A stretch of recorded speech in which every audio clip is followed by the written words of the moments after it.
Constable भर्ती हेतु विज्ञप्ति वर्ष 2021 के लिए रिलीज कर दी गई है। इसके जो आवेदन की जो डेट है वो भी 10 नवंबर 2021 से स्टार्ट हो गए हैं और जो लास्ट डेट है फॉर्म फिल करने की वो 3 दिसंबर 2021 है। तो वो सारे कैंडिडेट जो वर्दी की चाह रखते हैं उनको लास्ट डेट का वेट किए बिना ही अपने फॉर्म फिल कर देने चाहिए और अपने फॉर्म में कुछ ऐसी मिस्टेक्स से बचना चाहिए जिनसे उनके फॉर्म रिजेक्ट होने की जो समस्या है वो बिल्कुल भी सामने ना आ पाए। सबसे पहले जो कैंडिडेट है उनको अपनी 10th की मार्कशीट के बेसिस पर अपना खुद का नाम, अपनी जो फादर एंड मदर का जो नेम है उसको और अपनी जो DOB है वो अच्छे से फिल करवानी है। दूसरी इंपॉर्टेंट बात है फोटो अपलोड को लेकर के।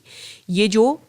आपका राजस्थान कांस्टेबल का एक तरीके से जो विज्ञप्ति आई है इसमें बताया गया है कि जो आपकी फोटो है जब विज्ञप्ति आई है उसके बाद की, मतलब आपकी जो फोटो है वो विज्ञप्ति के बाद की होनी चाहिए और उसके बाद की यहाँ पर डेट भी उस पर अंकित होनी चाहिए। इस तरीके की फोटो जो है वो आपको अपलोड करनी है और इस जो फोटो है वो बिल्कुल स्पष्ट होनी चाहिए, मतलब ब्लर नहीं होनी चाहिए। अगर ऐसा होता है तो आपका फॉर्म रिजेक्ट हो सकता है। तो इन सारी परेशानियों से बचने के लिए आपको जो भी फोटो अपलोड करनी है उसके ऊपर स्पेसिफिक अपना ध्यान देना है और इसके साथ में जब आपका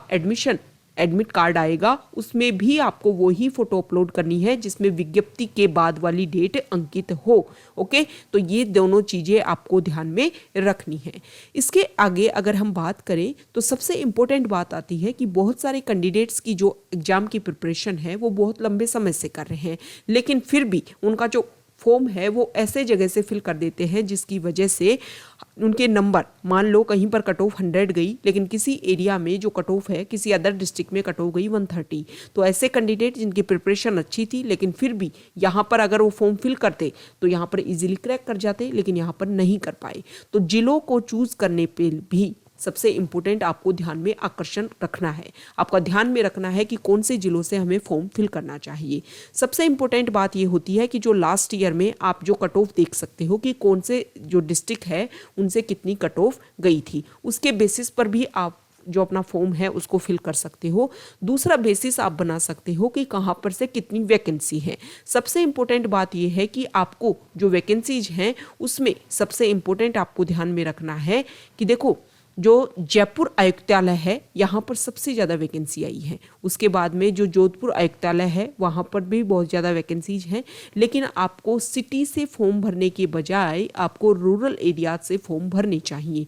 क्योंकि वहाँ पर जो कट ऑफ है वो काफ़ी कम जाती है। इस बात का आप ध्यान रख सकते हो। इसके अलावा अगर हम बात करें तो जैसलमेर वाली जो जगह है, जालोर जो है, वहाँ से भी कट ऑफ काफ़ी कम जाती है, इनसे भी आप अपने फॉर्म को लगा सकते हो। तो ये हमने कुछ स्पेसिफिक पॉइंट को देखा जिसके बेसिस पर आपके जो राजस्थान कांस्टेबल के जो फॉर्म है उसमें मिस्टेक ना हो और आप इजीली इन सारी प्रॉब्लम से दूर रहते हुए अपने एग्जाम के प्रिपरेशन पर फोकस कर पाओ और अपने एग्जाम को इजीली क्लियर कर पाओ। नेक्स्ट वीडियो में हम डिस्कस करेंगे कि इसका राजस्थान कांस्टेबल का सिलेबस क्या है और कितने कितने नंबर पर इस सिलेबस में जो बंटवारा है, डिवीजन जो है वो किया हुआ है, कौन कौन सी सब्जेक्ट आपको स्पेसिफिक तरीके से स्टडी करनी चाहिए और वो आपके लिए बहुत ज़्यादा इंपॉर्टेंट हो सकती है।